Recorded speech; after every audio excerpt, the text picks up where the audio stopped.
smiled as he waited for her to reply. "Captain?" TJ croaked out. "Call me Jordan."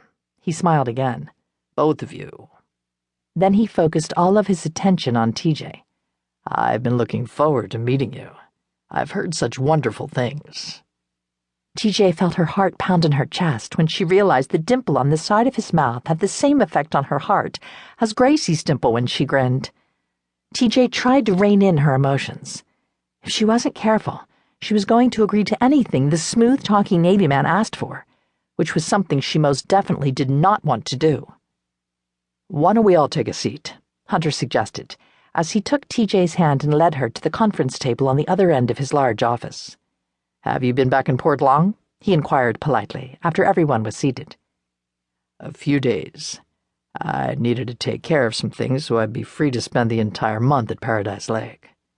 As I indicated when we spoke on the phone, I'm hoping to get to know my daughter as well as I can before I leave on my next tour." TJ knew she should say something at this point, but other than pleading with the man not to take her sister away from her, her mind had gone blank. "Before we take you out to the resort to meet the family, we thought we should discuss a few things," Hunter continued. "I think that's a good idea."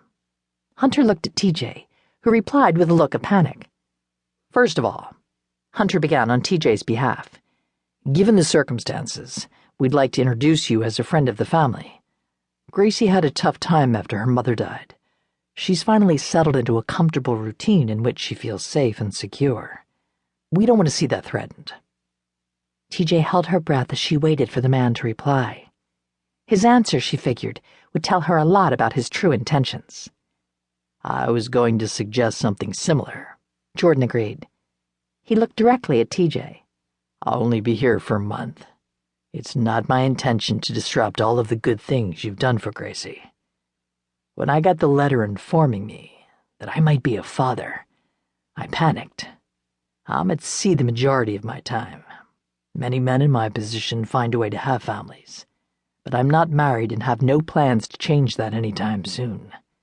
There's no way I can raise a child. I was very relieved to hear that you were willing to continue on as Gracie's guardian." TJ sighed in relief. "I'm very happy to hear that." "I realize we both have only the word of your mother's friend that I even am Gracie's biological father. I'm willing to take a paternity test if you'd like." TJ looked at Hunter.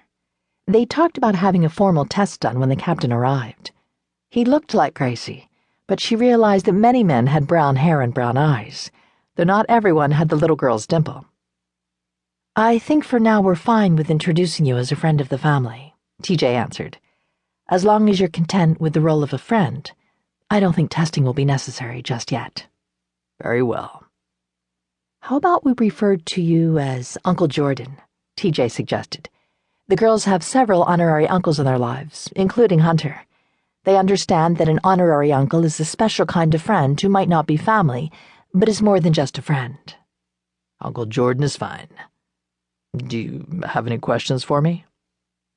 TJ considered the broad-shouldered man as she gathered her thoughts. She could tell by the way he held himself that he was used to being in charge of everyone and everything around him, including, she imagined, his own emotions. It was hard for her to imagine the man with her mother, who had always been such a mess. TJ loved her mother in her own way, but she'd never been one who'd been able to take care of her own needs, let alone the needs of her children, for long periods of time. "Did you know my mother was married when Gracie was conceived?" Jordan hesitated before answering. "I met your mother in a bar on the night before I was about to ship out. We were both alone and got to talking, and one thing led to another. We didn't even exchange last names. In fact, we barely spoke at all about our lives outside the bar. I'm not normally so casual in my relationships, but I was lonely and feeling bad that I didn't have anyone to miss me while I was gone. My best friend had just gotten engaged to the girl I'd been in love with since high school. I knew she loved him and would never be mine. But while I was trying to come to terms with that, I guess I just wanted companionship for one night." "I'm sorry. That must have been hard for you," TJ sympathized. "It was, but I've dealt with it and moved on. After I heard about Gracie, I looked back on that night."